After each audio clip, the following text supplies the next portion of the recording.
দিদুনকে দেখবে? হ্যাঁ দেখ, আরেকবার যদি তুই খিস্তি মারিস এই বাড়ির থেকে কিন্তু তোকে আর তোর বাপকে দুটোকে ঘাট ধাক্কা দিয়ে বের করে দেবো। আর তুমি আর কি বের করে দেবে তোমার বাড়ি থেকে? আমরাই বেরিয়ে যাচ্ছি। আর কোনোদিন তুমি আমাদের বাড়িতে যাবা না, যেও চাঁদাই করতে ভরে দেবো। কি? যত বড় মুখ নেই তত বড় কথা।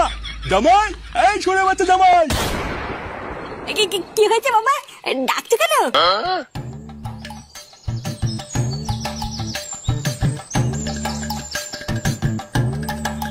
কিরে, তোদের রেডি হতে আর কত সময় লাগবে রে? আমি তো কখন রেডি হয়ে গেছি। তা তুই তো রেডি হয়ে গেছিস, কিন্তু ফাটা কোথায়? ও কি রেডি হয়েছে?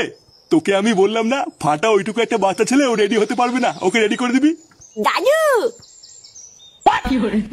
আরে এটা কে রে? আমাকে কেমন লাগছে দাদু? তুমি তো পুরো ফাটিয়ে দিয়েছো দাদু ভাই, তোমাকে তো পুরো ফাটা কেষ্টের মতো লাগছে। আচ্ছা শোন, অনেকদিন পর শ্বশুর বাড়ি যাচ্ছিস, তাই বাড়িতে ঢোকার আগে একটু হাতে করে মিষ্টি নিয়ে ঢুকিস। আচ্ছা ঠিক আছে, তুমি চাপ নিও না, আমি মিষ্টি নিয়ে ঢুকবো। আর হ্যাঁ, বৌমাকে সাথে নিয়ে সাবধানে আবার তাড়াতাড়ি ফিরে আসবি। তোরা কেউ বাড়িতে না থাকলে বাড়িটা খুব ফাঁকা ফাঁকা লাগে। আরে তুমি এত চিন্তা করছো কেন? তোমার বৌমাকে নিয়ে আমি কালকেই ফিরে আসবো। আচ্ছা ঠিক আছে, যা তোরা এবার বেরিয়ে পড়, না হলে আবার দেরি হয়ে যাবে। গিন্নি, কই গো গিন্নি? এই দেখো ওরা বেরিয়ে যাচ্ছে। হ্যাঁ গো হ্যাঁ, আসছি আসছি, দাঁড়াও।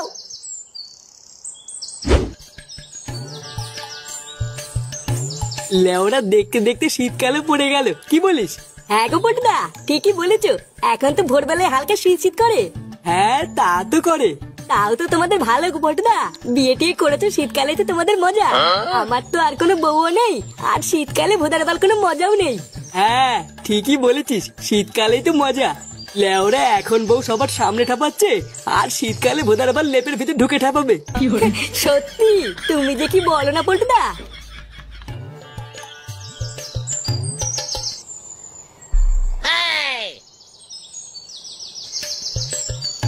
এ কি